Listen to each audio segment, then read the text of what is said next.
بسم اللہ الرحمن الرحیم۔ فیکٹیکل کے معزز ناظرین کو السلام علیکم۔ ناظرین محترم، اگر ہم جانوروں پر ظلم کرنے والے انسانوں کی بات کریں تو اکثر اوقات ایسے واقعات منظر عام پر آتے رہتے ہیں۔ اسی طرح ایسے بھی کئی ایک لوگ ہیں جو کہ جانوروں پر رحم دلی کی وجہ سے مشہور ہیں۔ جس طرح ان بے زبان جانوروں پر ظلم کی داستانیں ناظرین تک پہنچانا ضروری ہے، اسی طرح ایسے ہیروز کی حقیقی داستانیں بھی موجود ہیں جو کہ ان جانوروں کی مدد کرنے کے لیے ہر حد سے گزر جاتے ہیں۔ ایسی ہی تلابشو شیخوف کی کہانی ہے جو کہ تاجکستان کا باشندہ ہے۔ یہ بوڑھا ایک دن اپنے ایک دوست کے گھر گیا تو اس نے ایک ریچھ کا بچہ دیکھا۔ اس کے مالک سے استفسار کرنے پر اس کو پتہ چلا کہ یہ ریچھ کا بچہ ان کو جنگل میں زخمی حالت میں ملا ہے۔ اس کے پاؤں میں گولی لگی تھی اور اس کی بدقسمت ماں کو شکاریوں نے گولی مار کے ہلاک کر دیا تھا۔ اب یہ ریچھ کا بچہ جنگل میں بے یار و مددگار موجود تھا اور عین ممکن تھا کہ یہ یا تو بھوک سے مر جاتا یا پھر درندوں کی خوراک بن جاتا۔ اس کے دوست اس کو اس وجہ سے اٹھا کر اپنے گھر لے آئے۔ تلابشو کو یہ ریچھ کا بچہ بے حد پسند آیا اور اس نے ان سے اسے خریدنے کا منصوبہ بنایا۔ اس کے پاس اس کو خریدنے کے لیے بہت بڑی رقم تو نہیں تھی، لیکن ان لوگوں کو یہ جو دے سکتا تھا اس نے دینے کا فیصلہ کیا۔ تلابشو نے ان کو ایک بکری اور ایک آٹے کا تھیلا دے دیا اور اس کے دوست اس سودے پر رضامند ہو گئے۔ وقت کے ساتھ تلابشو اور اس ریچھ کی آپس میں دوستی ہو گئی۔ تلابشو نے ایک مشہور شو کے نام پر اس ریچھ کا نام ماریا رکھ دیا اور اب وہ اس کی ایک بچے کی طرح پرورش کرتا تھا۔ اگرچہ اس کی ماں کو شکاریوں نے مارا تھا، لیکن یہ ریچھ انسانوں کے ساتھ بے حد مانوس ہو گیا تھا۔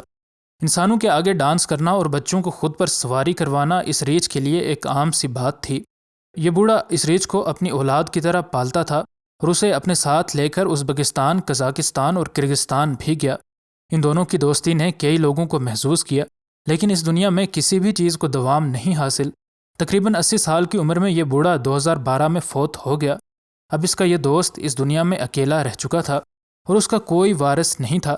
کہا جاتا ہے کہ یہ ریچھ اس بوڑھے کی موت کے صرف 2 ماہ بعد ہی فوت ہو گیا، لیکن حقیقت یہ نہیں ہے۔ جب اس ریچھ کا مالک مر گیا تو اس کو دوشنبے چڑیا گھر والے اٹھا کر لے گئے۔ اس چڑیا گھر کے ڈائریکٹر نے کہا کہ جب ہم اس کو اٹھا کر لائے تو یہ اپنی نئی قید والی زندگی اور اپنے مالک کی موت پر بے حد افسردہ تھا اور اس نے کئی دنوں تک نہ تو کھانا کھایا اور نہ ہی سر اٹھایا۔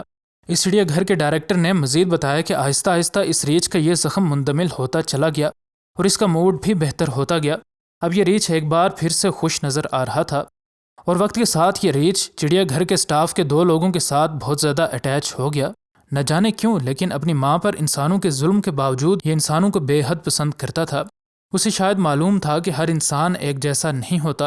اس بوڑھے کا بیٹا جو کہ اب 18 سال کا ہو چکا تھا، وہ نہ صرف اپنے باپ کو بلکہ اپنے باپ کے اس پالتو جانور کو بھی بہت زیادہ یاد کرتا تھا۔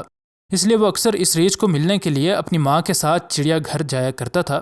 اس نے بتایا کہ اب یہ ریچھ بھی کافی بوڑھا ہو چکا ہے اور اس کی دیکھنے کی صلاحیت کافی کم ہو چکی ہے، لیکن ابھی بھی یہ دور سے ہمیں سونگھ لیتا ہے اور پھر اس کی حالت دیکھنے والی ہوتی ہے۔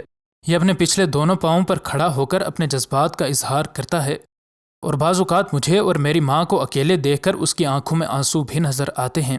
یقیناً یہ ریچھ بھی بوڑھے کو یاد کرتا ہوگا جس نے اس کو اپنی اولاد کی طرح پالا۔ اس نے مزید بتایا کہ جب اس کو چڑیا گھر میں لایا گیا تو یہ ہم سے بہت ناراض تھا۔ جب ہم اس کو چڑیا گھر میں ملنے آتے تو یہ ہماری طرف مڑ کر بھی نہ دیکھتا، حتیٰ کہ جب ہم اس کا نام بلاتے تب بھی یہ ہماری طرف نہ مڑتا۔ اس بوڑھے کے مرنے کے بعد اس کا مجسمہ بنوانے کے لیے کئی لوگوں نے حکومت تاجکستان کو کہا۔ ایسا بھی ہو سکتا ہے کہ تاجکستان کی حکومت ان کے اس مطالبے کو مان لے اور آنے والے دنوں میں تاجکستان کے دارالحکومت دوشنبے میں اس بوڑھے کا اس کے ریچھ کے ساتھ مجسمہ دیکھنے کو ملے۔ مزید نئی ویڈیوز کے لیے ہمارے چینل کو سبسکرائب کر لیں۔ انشاءاللہ ملتے ہیں اگلی ویڈیو میں۔ فی امان اللہ۔